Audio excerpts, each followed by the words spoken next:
les gens pensent que le distillateur fait le cognac.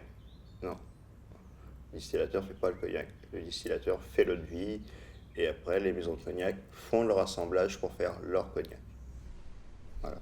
On est une des plus grosses distilleries qui travaille pour la maison Vinci.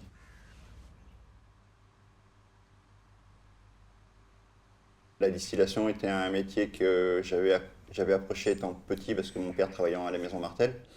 J'avais été visiter plusieurs distilleries avec lui. Et, et l'occasion a fait qu'on m'a parlé d'une place qui se libérait à la distillerie de Gironde. Donc j'ai tenté le coup, j'ai démissionné de la tonnellerie où j'étais. Et donc voilà, après j'ai embauché, et puis tous les ans ils m'ont repris, et maintenant je travaille à l'année. Avant je faisais distillation pendant 6 mois, et après j'allais sur la propriété parce qu'ils ont 110 hectares de vignes. Et là maintenant depuis 2 ans je reste à la distillation, ça permet je me suis formé pour faire l'entretien des chaudières, des foyers gaz, et puis l'entretien de toute la distillerie, quoi. Et la mise en route à chaque fois. Alors pour le procédé de distillation, en gros une chaudière c'est un peu comme une cocotte minute, quoi. Vous mettez le feu dessous, vous portez à ébullition et vous avez les vapeurs qui sortent. Et sur une chaudière vous avez le chapeau.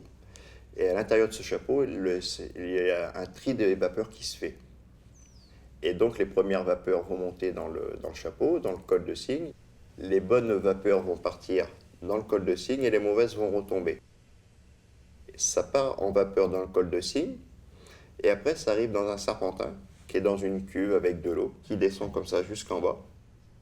Et dans cette cuve, il y a deux masses. Il y a une masse d'eau froide et une masse d'eau chaude. La masse d'eau chaude est en haut et la masse d'eau froide est en bas. Parce que quand ça arrive en haut, c'est en vapeur.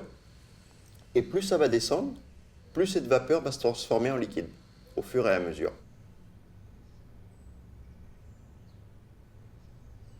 Une journée de bonne chauffe, on sort entre 100 et 110 hectolitres d'alcool. C'est dégusté tous les jours, les échantillons sont renvoyés à la maison NC, c'est dégusté comme les vins. Là, les secondes, elles sont là. Donc là, j'enlève mon alcomètre, je mets mon 0,35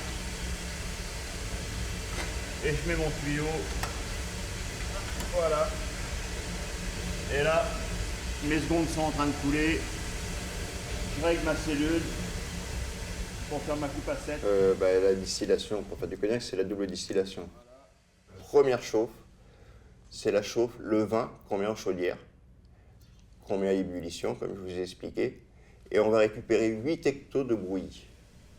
On appelle ça du brouillis. Ce brouillis-là, le lendemain, va être rechargé dans les chaudières, et là on va récupérer le cœur, qui va nous faire récupérer 8 hectos 50, 8 hectos de vie, à une moyenne de 70-72 degrés. C'est ce qu'on appelle la double distillation. C'est distillé 2 fois. Et voilà, c'est la spécificité du cognac. Là, ce qu'on récupère là, le cœur, s'en va dans cette citerne-là.